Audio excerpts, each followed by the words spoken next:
So two things, the founder, and the second one, how to protect the competition for that local business. Yes. ครับ And after invest, ครับ we will follow what he promised us to do. ครับ Some startup, some founder, when they talk to us, they promise something, but after we invest, they do another thing. They do not Just focus. keep execution on your set is good, is a key. ครับ You keep execution what you think, what you said in the future, in the past. I think it's a key right now. ครับ Thank you very much.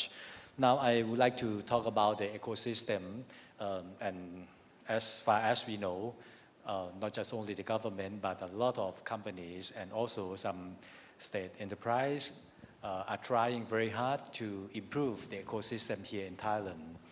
My first question is that if you have the chance, in fact you have a chance to recommend them in the improvement in such ecosystem, to start up with Kun Paul, if you have the chance to make the recommendation to them, what is the top priority of your suggestion to them?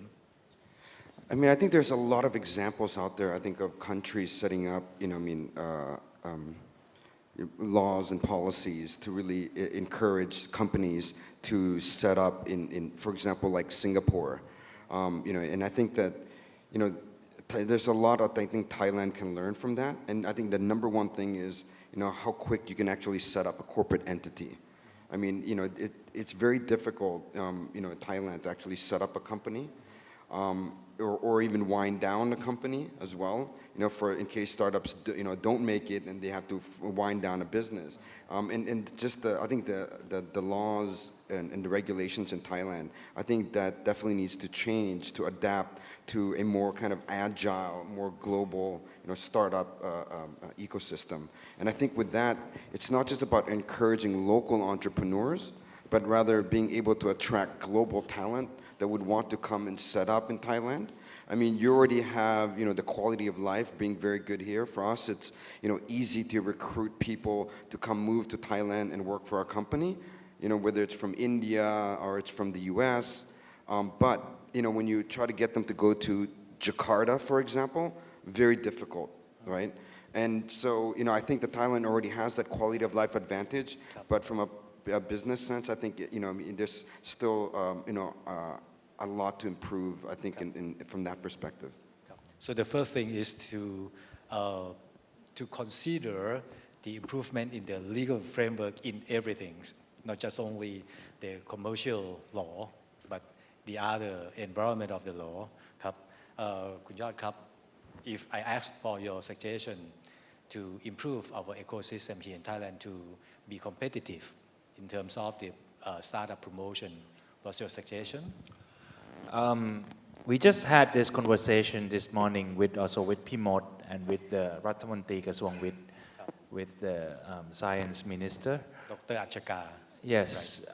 So there were many things. There were many laws should be changed for ease of doing business. But the aspect I want to talk about is probably the talent pool of Thailand. I think it's very important. So we started out with 4 engineers, including myself, with another 3 co-founders. Right now, we only have around 20 engineers. So we try super hard for engineers to be the first ones that we recruit, but it has been so difficult to recruit talents in Thailand, especially the ones with capable knowledge and know-how how to build the technology. The world is moving forward to the digital age, and we are already in digital age. So every time that we spend, like half of the day we spend on digital products, like mobile phone and stuff like that. But still, the technology provider, the programmers, the designers, the UX expert, the data scientists, all the technology builder, we have very limited resource pool of those people in Thailand. By my estimation, maybe we only have 50,000 programmers in Thailand, which is nearly not enough. We probably have millions of farmers. We probably have a million designers. We probably have a million celebrity wannabes, but we only have 50,000 technology provider. So that's the biggest risk that that's why Thailand needs to import technology from other countries, Facebook, Google, Line, etc., because we cannot build it ourselves, because we don't have enough talents. And then still to this day, engineers are still not viewed as the privileged jobs in the Thai society. So that's a biggest risk, I think. And if we cannot, I mean, of course, Wongnai is a consumer product, so people know about Wongnai, and we still cannot hire enough engineers. So what about other startups? What about other less well-known companies? They can only hire incapable engineers. I think this is quite the common difficulties here in Thailand right now. Even at the Stock Exchange of Thailand, when we would like to have the skillful workers, skillful staff to work with us, it is very hard to find one.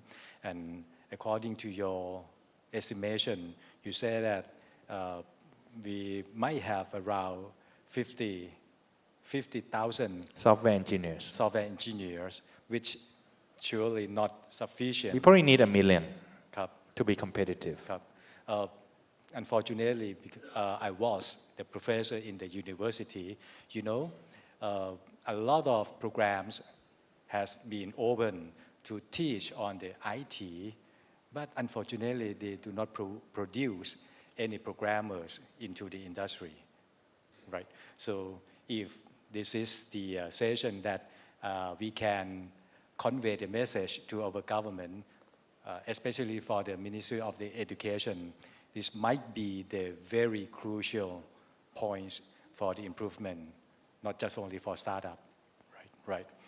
คุณธนพงศ์ครับ again the same question. If you have the chance to make the recommendation to our government or any policy maker, what's your recommendation to improve our ecosystem for startup? Okay, I think คุณยอด and คุณพ่อ talk already about the workforce and the market. Yeah. So I think right now for the ecosystem of the startup, we have 3 stages of the to build startup success. We have invest, nurture, and the exit. I think right now in Thailand right now we have enough funding to support to invest in the startup, but we don't have good. That's because you are an investor, but some startups keep complaining that their lack of the funding. No, I think for last 12 months we have about 10 CVC funds established, and total fund is about $200 million already to invest in the startup in Thailand. But I think the startup is not going good enough to support the funding, and we have to nurture them to go as they plan. But the problem, I think right now we don't have the good exit case to convince the new startup or the new investor to enter into the ecosystem. We don't have any big success for the corporate to acquire the startup, or we don't have the startup can be IPO yet. So from the early stage, the support, the investor that support the early stage, we call the angel investor. So if the angel investor stuck in the investment in the startup for a while and he don't see any success case for the exit, the new angel investor will not come to the ecosystem to help support the startup. So we need the good exit case to help promote the ecosystem of the startup.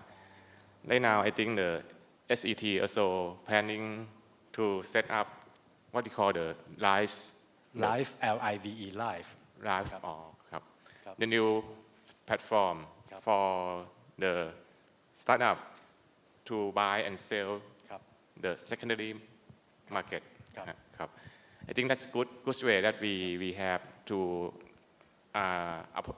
alternative for the startup can be exit. And as I know that many listed companies are here, I think the way for the corporate they can get the innovation into the company is to acquire the startup. Maybe I urge the Thai listed company to consider acquire the startup company to bring their application, their innovation, their services to your corporate. And this will help the total ecosystem of the startup too. The person who has exited most successfully is sitting here, Kun Paul. Yes. Actually, but he was a little bit early. It was before the boom of startup in Thailand. So if he exit right now, then it will be a very good, good And success if not case. Thai corporate acquire the Thai company, maybe Chinese or Korean or Japanese corporate will come here and acquire Thai startup, and they will dominate the Thai market, and our Thai money will go out of the country to these operators. So can I say that it's the opportunities for Thai corporates to investigate the startups arena in Thailand right now? There's a lot of good startups to be invested. It's a good time for the Thai corporate to consider in that way.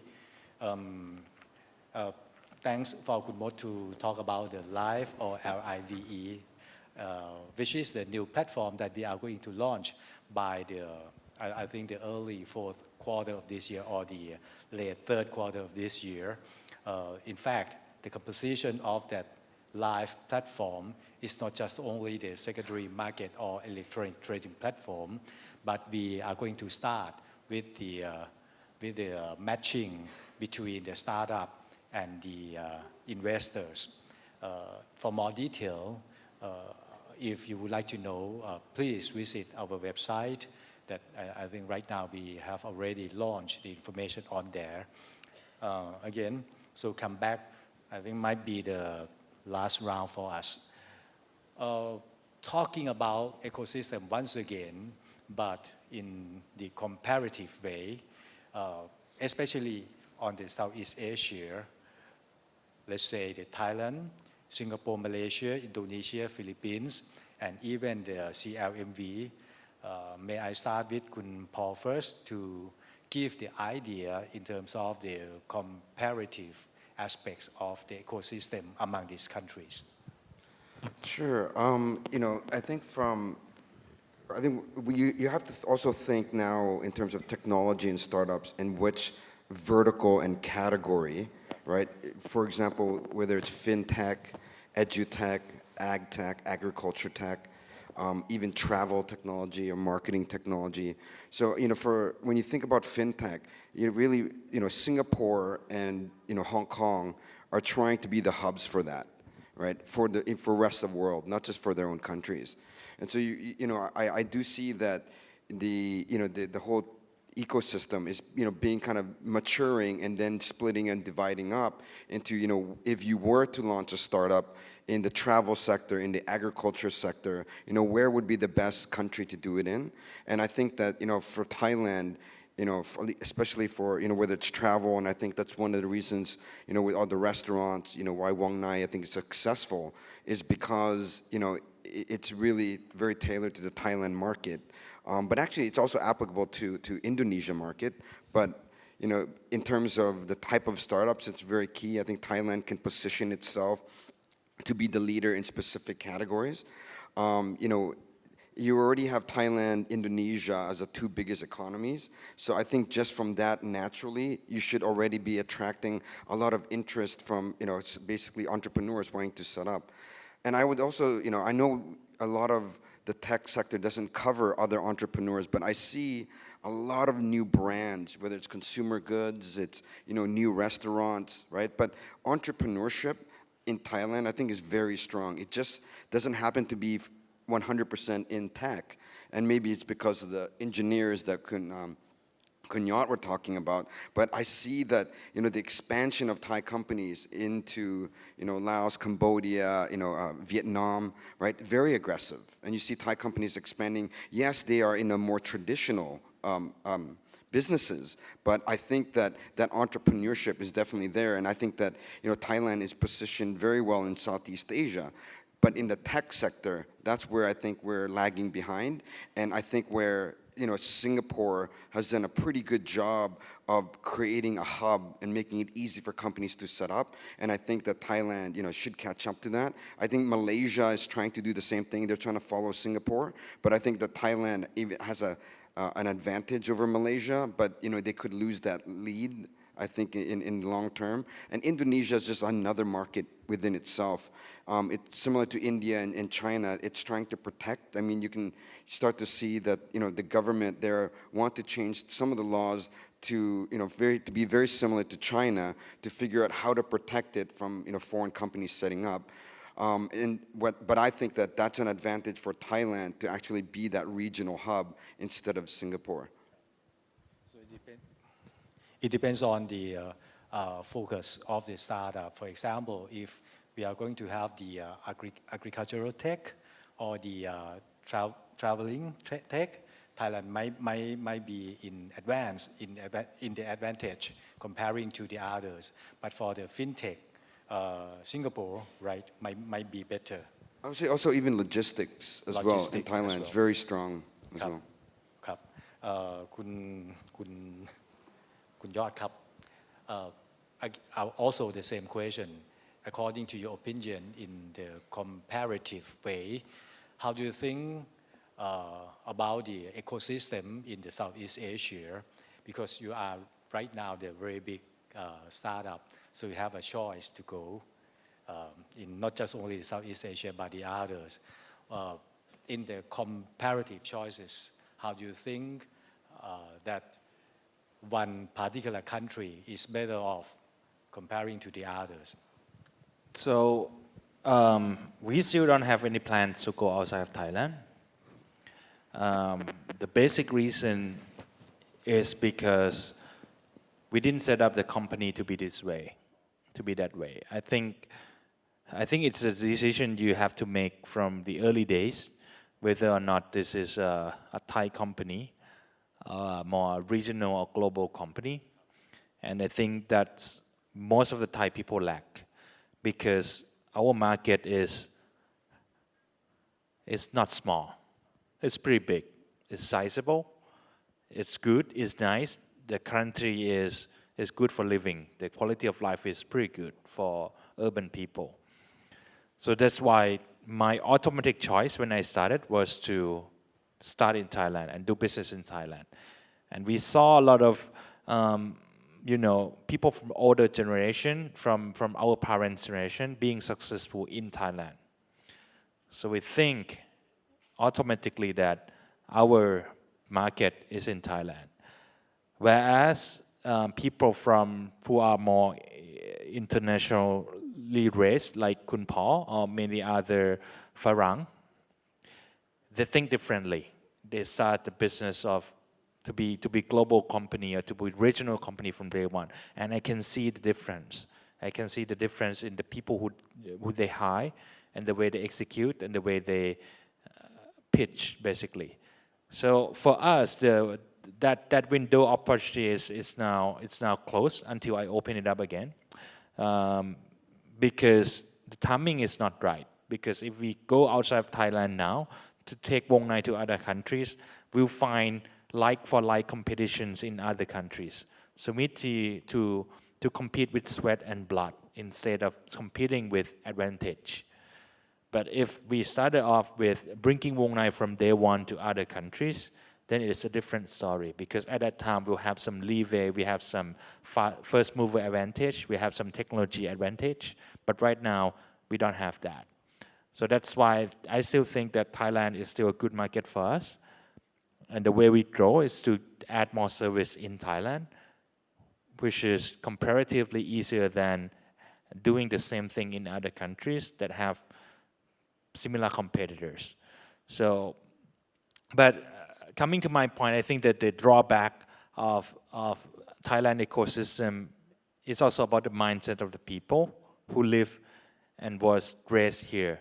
That Thailand is nice, it's good size. It's not small. Whereas for people who live in Singapore or Israel, for example, they don't have any choice because their own market, or even in Austria or in Europe, then their own market is pretty small, so they automatically think regional, think global. But we automatically think it's hardwired in our brain to think about Thailand first and Thailand only in most cases.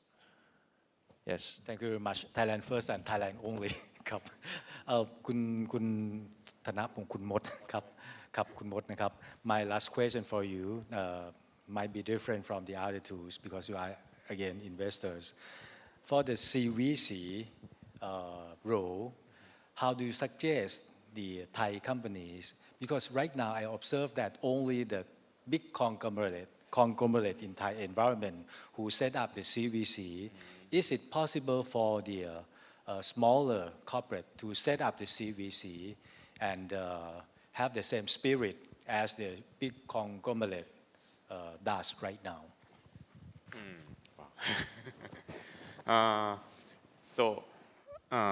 First, I think for the CVC, the attention of the CVC, we invest not for the financial return, we invest for the strategic return.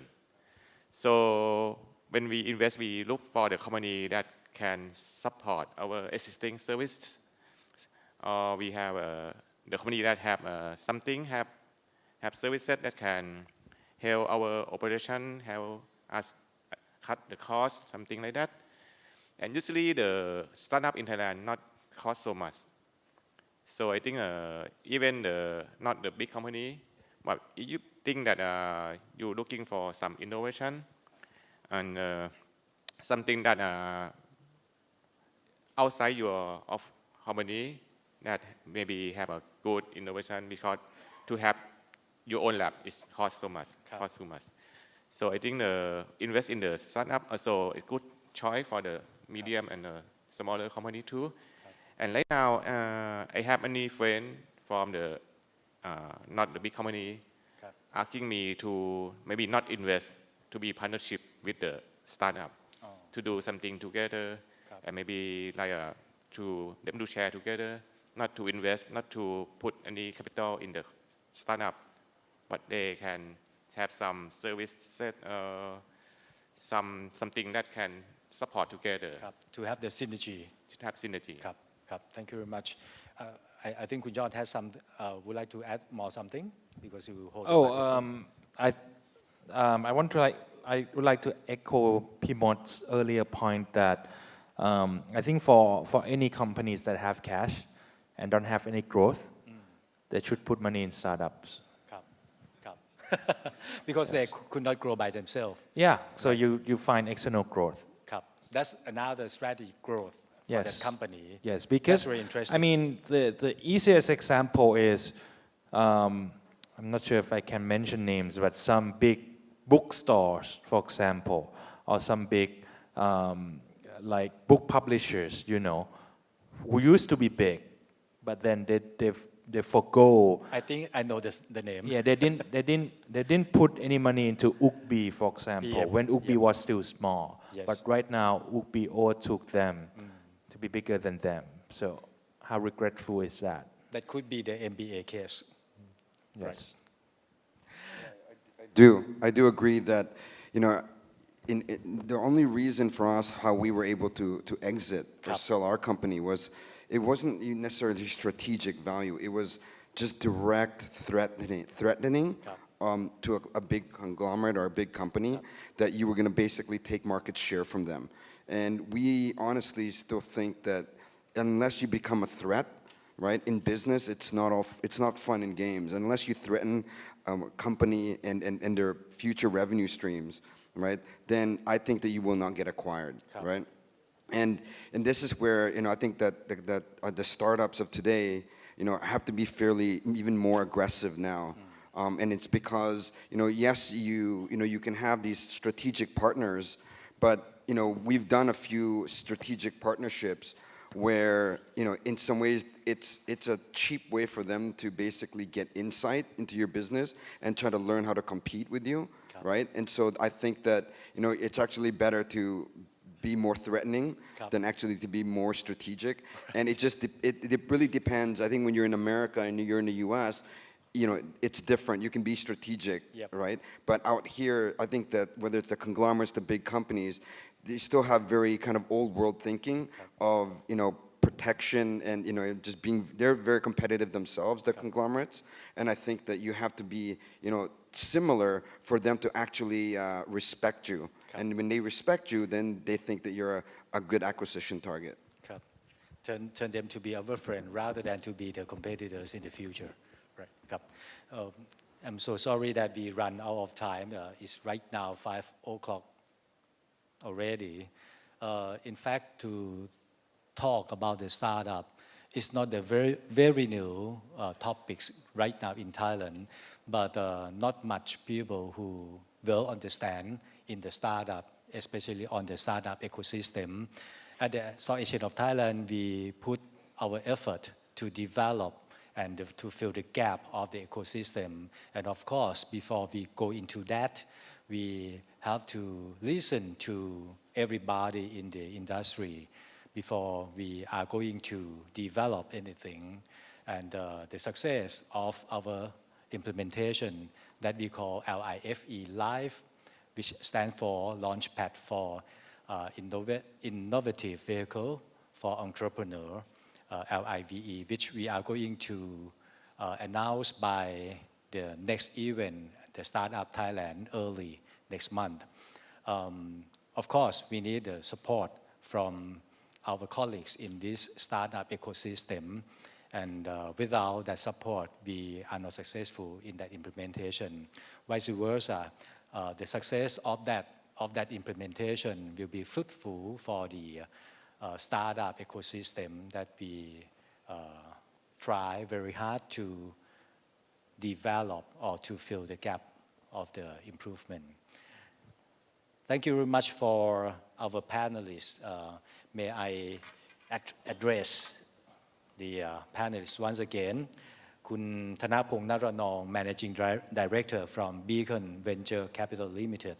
Kun Paul Srivorakul, Group Chief Executive Officer, Acommerce. And Kun Yod Chinsupakul, CEO and co-founder of the Wongnai. May I ask all of us to join my hands for my guest of honor to respect them.